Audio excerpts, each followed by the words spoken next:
All right, so we just hit that drive and we popped it up a little bit, so it didn't quite get to the corner of the par 5. So it's not in bad trouble. You didn't hit it into another fairway or really into the trees, but it does limit potentially what your next shot's going to be. So as you came up to this, what was your pre-shot? What was your thinking about what I'm going to hit for my next shot? Well, I know I can't get to the green, and I know in front of me there's a big swell down that I have to get over in order to have a good shot into the green after that. I lasered the trees in the distance, and they're about 200, 215. So I know that I need to be either inside that or hook it so it doesn't roll through the fairway. And so I pulled my 4-iron, and I think that'll be the right play to get it out there about 200 yards, give or take. And if I hook it, it'll be in decent shape, theoretically.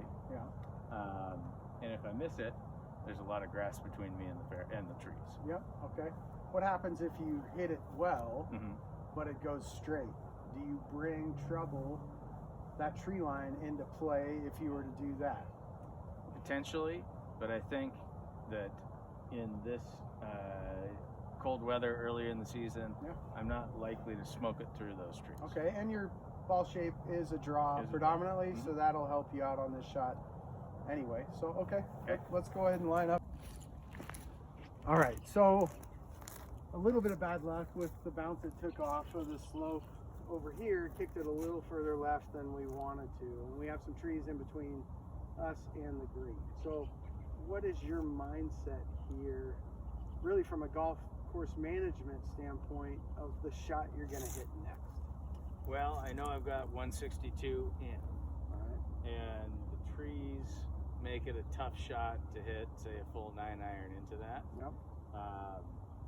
And so I think my best play is to hit some sort of punch out, keeping it low, trying to avoid the limbs, and getting myself in a flat spot of the fairway where I can hit a short approach shot into the green. And that would be the smart play. So when I look at this, I'm trying to think about how much risk is there at trying to hit a big hook around those trees, or even a punch shot low enough, but with a club that can get it all the way there. You have a lot of trunks in the way. The potential for it to kick left down onto another hole and to be behind the trees again, and a high number, a big number, gets a little bit too much. So we want to eliminate that. If we're going for lowering our scores as much as possible, still competing in a tournament if we're in a tournament, don't add stress, don't add tension by going for a hero shot that we're most likely not going to accomplish. Let's kick it out, just like you said, put it back in the fairway, preferably at a yardage that you're comfortable with, if we can accomplish that, so that your next shot in is something that you're 100% committed to again. You're not trying to guess on the yardage, and you feel good about it. So let's try and picture that shot, pick out a target for that punch shot, go ahead and hit it, and see how it goes. Cool. All right, so we've moved up the hole. Right here we have a shot. We're right next to the plate.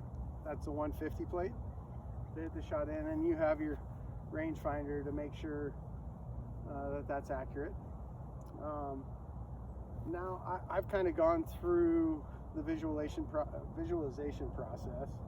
I want to see how you visualize it. What are you seeing in the shot when you do that? What shape, what trajectory, all those sorts of things. I want to kind of know what's in your head so I can understand it a little bit more. Sure.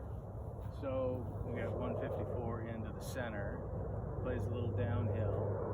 Again, everything on this hole moves right to left. So from here, I'm thinking 9-iron, wedge, depending on wind, temperature, etc. the whole factors. And being shorter iron, I know it's going to be a fairly high trajectory.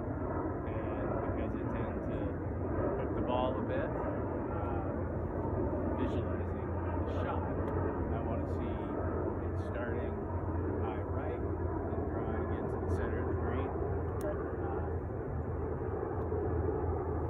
in that discussion, Yeah. you said 9-iron, pitching wedge.